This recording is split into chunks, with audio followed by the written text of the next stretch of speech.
ये कहानी है बिहार के वैशाली जिला के। दूर पहाड़ियों और हरियाली से घिरा एक प्यारा सा गांव था फतेहपुर। यहाँ के लोग सरल थे, दिल के साफ, और सबसे ज्यादा प्यारी थी इस गांव की मिट्टी की खुशबू। सुबह सुबह ही गांव के किनारे रविकांत का एक गर्मा गर्म मटन चावल का ठेला लग चुका था। रविकांत के हाथ की मटन बहुत ही ज्यादा स्वादिष्ट और दाम में कम थी। बहुत सारे लोग उसके ठेले पर भीड़ लगाए रहते थे।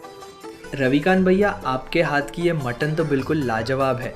कैसे बना लेते हो इतनी स्वादिष्ट मटन? हाँ भाई, एक प्लेट से तो मेरा पेट ही नहीं भर पाता। आप इतनी स्वादिष्ट मटन कैसे बना लेते हो? हमसे तो कभी नहीं बनता भाई। अरे भाई, ये तो सालों का अनुभव है और मेरे दिल का प्यार है, जिसके कारण ही ये मटन तुम लोगों को पसंद आती है। लेकिन सच में भैया, शहर में भी आप जैसी इतनी स्वादिष्ट मटन शायद ही मिलती होगी। ये तो मेरा भाग्य है कि मैं आप सबको अच्छा खाना खिला पा रहा हूँ। इसी तरह रोज रविकांत अपना ठेला गांव में लगाते थे और लोगों को अच्छी और स्वादिष्ट मटन खिलाने लगे। लेकिन लोगों को क्या पता था कि गांव में बदलाव आने वाला था। गांव के बीचों बीच पीपल का पेड़, बुजुर्ग काका चारपाई पर बैठे थे। तभी एक बाइक तेज आवाज के साथ आकर रुकती है। यो गांव वालों, आपका हीरो वापस आ गया। अरे माधव का छोरा, 2 साल बाद याद आई गांव की। हाँ बूढ़े काका, शहर में बिजनेस सीख के आया हूँ। अब गांव में धूम मचा दूंगा, धूम। तो बता, क्या सीख के आया? काका, मैंने शहर में एक बड़ा रेस्टोरेंट में काम किया है। अब मैं मटन बिरयानी बनाना सीख गया हूँ। मटन क्या होता है? अरे काका, बकरा बकरा। तो बकरा बोल, इतनी अंग्रेजी क्या झाड़ रहा है? अपने घर जाता है। मैं आ गया। क्या हुआ बेटा, तो आ गया? आप मेरी खेती में तो मदद करना। मैं खेती नहीं करूंगा, मैं गांव में बिरयानी बेचूंगा। तेरे बाप दादा की खेती किशनानी की है और तू बकरा पकाएगा? छी छी। अरे माँ, जमाना बदल गया है, अब हर चीज में पैसा है। लेकिन गांव में कौन करेगा तेरा बिरयानी सरियानी? अरे आप देखना, तो लोग पागल हो जाएंगे मेरे बिरयानी के लिए। अगले दिन ही आशीष अपना मटन बिरयानी का ठेला लगा लेता है, जिसमें गर्मा गर्म मटन बिरयानी जिससे बाप उठ रही थी। अरे आशीष, ये क्या लगा दिया? बिरयानी? ये कोई बीमारी है क्या? अरे नहीं काका, ये खाना है। जैसे मटन और चावल खाते हो ना, इसमें दोनों को एक साथ बनाया जाता है। तो ऐसा कहना कि मटन और चावल को तो मिलाकर बना दिया है। ऐसा ही कुछ समझो। लगाओ फिर मटन बिरयानी खाकर देखते हैं कैसी लगती है। आशीष नाम पहले ग्राहक के लिए गर्मा गर्म मटन बिरयानी परोस देता है। पहले ग्राहक मटन बिरयानी का स्वाद ले रहा था, अचानक से बोल पड़ता है। अरे वाह भाई, ऐसा स्वाद तो मैं पहली बार खा रहा हूँ। कहाँ की तो मजा ही आ जा रहा है। मन कर रहा है बस कहते जो खाते जाओ। अरे काका, इसी को तो बिरयानी कहते हैं। पहले ग्राहक बिरयानी खाकर आशीष की तारीफ करके जाता है। पापा, वो देखो, हमारे गांव में बिरयानी का ठेला। चलो ना, खाते हैं। अरे हाँ, बिरयानी का ठेला लगा है, चलो चलकर देखते हैं। उसके बाद दोनों बाप बेटे आशीष के ठेले पर पहुंचे जाते हैं। अरे वो हमारे गांव में पहली बार बिरयानी का ठेला, वो भी मटन बिरयानी। पापा, बहुत टाइम हो गया मटन बिरयानी खाए हुए, खिलाओ ना। हाँ अरबाज बेटा, रुक जा, हम दोनों के लिए एक एक प्लेट लगवाता हूँ।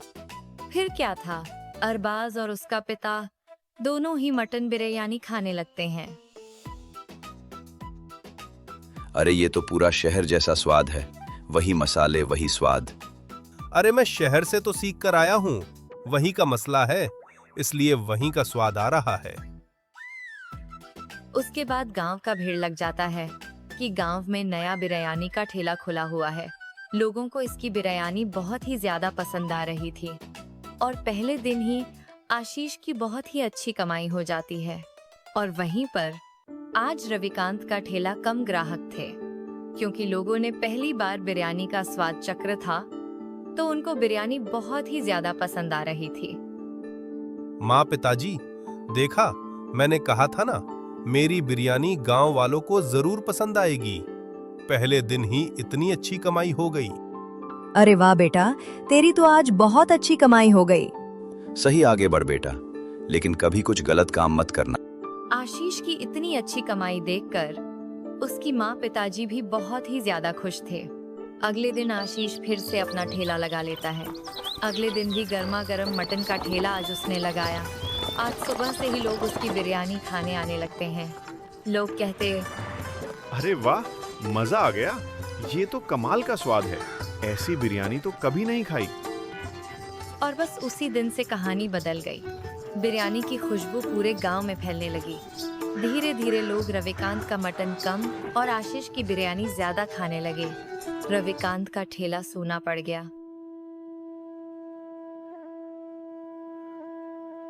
अरे हितेश, आजकल तुम लोग मटन खाना क्यों नहीं आ रहे हो भाई? अरे क्या है कि ना गांव में माधव का लड़का बिरयानी का दुकान खोल, तो बस सब लोग वहीं पर बिरयानी खाने जाते हैं। रविकांत को समझते देर नहीं लगी कि लोगों को आपसे मटन की जगह बिरयानी का स्वाद लग चुका है। मैं तो आपको कहूँगा कि समय के साथ आपको भी बदलना चाहिए। आप भी बिरयानी का ठेला लगाइए और हमारे गांव का स्वाद।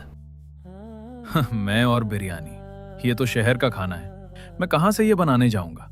देखो दादा, समय के साथ सबको बदलना पड़ता है। इतना कहकर वह आदमी वहां से चला जाता है। रविकांत उदास होकर अपने घर बैठे होते थे। भला बिरयानी में कैसे बना सकता हूँ? मुझे तो बिरयानी बनाना आता भी नहीं है। तभी रविकांत को याद आता है कि उसका एक मित्र है नुमान अली। ये नाम याद आते ही उसकी सारी चिंता मिट जाती है। अरे हाँ, मेरा मित्र नुमान अली, वो कहाँ करता था, किस शहर में पहले काम करता था? उसे बिरयानी बनाना भी आता होगा। फिर क्या था रविकांत अगले दिन नुमान अली के घर चल देता है। गांव की पगडंडी पर हल्की हल्की धुंध थी, मगर रविकांत के कदमों में एक नई उम्मीद की रफ्तार थी। नुमान अली के घर पहुंचते ही दरवाजे पर दस्तक दी। कौन है? अरे रघु, बड़े दिनों बाद आयो भाई। हाँ यार, काम के चक्कर में समय ही नहीं मिल पाया। सोचा आज आकर तुमसे कुछ जरूरी बात कर लूं। अरे आओ आओ अंदर। नूमान अली ने उसे चारपाई पर बैठाते हुए कहा, क्या बात है? चेहरे से तो लग रहा है कोई बड़ा फैसला लेने वाले हो। नुमान भाई, तुम्हें पता है मेरी हालत कैसी है। ठेले पर मटन चावल बेच बेच कर गुजारा मुश्किल हो गया है। पर अभी गांव में एक लड़का अपना बिरयानी का ठेला लगाया है, जिस वजह से मेरा काम ही नहीं चल रहा है। नुमान ने गंभीर होकर पूछा, क्या मदद चाहिए भाई? जो होगा मैं जरूर करूंगा। भाई, मुझे तुमसे बिरयानी बनाना सीखनी है। नुमान का चेहरा खिल गया। अरे बस इतनी सी बात, ये तो बड़ी आसान चीज है, बताता हूँ। पहले बताओ, मटन की बिरयानी बनाओगे या चिकन की? मटन की। गांव में लोग मटन ज्यादा पसंद करते हैं। ठीक है, नुमान ने हाथ से इशारा करते हुए समझाना शुरू किया। तो सबसे पहले मटन को अच्छे से धो लेना, फिर उसमें दही, लाल मिर्च पाउडर, खड़े मसाले, तेल, हरी धनिया और पुदीना डालकर अच्छी तरह मिक्स कर दो। इसे कुछ देर मैरिनेट होने दे। रविकांत उत्सुकता से उसकी बात सुनने लगा। जब तक मटन मैरिनेट हो रहा है, तुम चावल उबाल लो। उसमें भी खड़े मसाले और थोड़ा नींबू डालना, इससे खुशबू बढ़ेगी। फिर मटन को धीमी आंच पर पकाना, करीब 90% पक जाए, तब उसके ऊपर चावल डालकर ढक दो। फिर 30 मिनट दम लगाना और तैयार। रविकांत उत्साह से बोला, अरे भाई, ये तो सच में आसान है, बस सही तरीके से पकाना होगा। हाँ, आसान है, लेकिन याद रखना, दम और धीमी आंच ही असली स्वाद लाती है। अगर ये सीख गए तो यकीन मानो लोग उंगलियां चाटेंगे। रविकांत की आंखों में चमक आ गई। बस भाई, अब ठान लिया है, मटन बिरयानी का ठेला लगाऊंगा। उम्मीद है कुछ कमाई हो जाएगी। शुक्रिया भाई, तुमने हिम्मत दी। उसके बाद रविकांत खुशी अपने घर की ओर आ जाता है। अगली सुबह का सपना सजोते हुए तैयारी में लग गया। सुबह होते ही रविकांत ने जल्दी जल्दी नहा धोकर काम शुरू कर दिया। उसके चेहरे पर अब पहले जैसी थकान नहीं, बल्कि उम्मीद की चमक थी। उसने ताजा मटन अच्छे से धोया और नुमान की बताई रेसिपी याद करते हुए उसमें दही, लाल मिर्च पाउडर, खड़े मसाले, पुदीना और हरा धनिया डालकर प्यार से मसालों में लपेट दिया। उसके बाद बाजार चला जाता है अपना भी जान लेकर। बिरयानी की खुशबू चारों तरफ फैल जाती है। अच्छा भाई, अब तुम भी बिरयानी का ठेला लगा लिए, ये तो सही है। लोगों ने रविकांत की भी बिरयानी खाने लगे। ये तो आशीष की बिरयानी से भी ज्यादा स्वादिष्ट है। अरे भाई, सही में तुम इसमें क्या अलग मिला दिए हो? रविकांत की बातें सुनकर उत्साह से बोलता है। ये गांव का मटन बिरयानी है। इसमें सब खड़े मसाले और गांव का पिसा हुआ मसाला है, इसीलिए स्वाद इस तरह का आ रहा है। रविकांत की बिरयानी लोग बहुत ज्यादा पसंद करने लगे थे, क्योंकि इसमें गांव का स्वाद जो था, और गांव वालों को शहरी से ज्यादा गांव का स्वाद ही पसंद आता। अब आगे हम देखेंगे अगले पार्ट में कि रविकांत का बिरयानी का ठेला चलेगा या आशीष रविकांत के खिलाफ कुछ करेगा। हमारे अगले वीडियो में नुमिन अली, आशीष मुंगेर से, अरबाज उत्तर प्रदेश से, हिफ्जा इंदौर से, रितेश रायगढ़ से मैं कमेंट किया था। तो क्या मैंने बात उनका है? नाम इस वीडियो में चेहरे से तो बताया लग रहा है जाने कोई लगा। अगर बड़ा आप फैसला चाहते लेने हैं कि वाले हैं। आपका नाम अगले वीडियो में इस्तेमाल नुमान भाई, हो, तुम्हें तो पता है मेरी प्लीज हालत कमेंट्स में कैसी अपना है। एक ठेले पर प्यारा सा मटन नाम चावल लिखिए। बेच बेच कर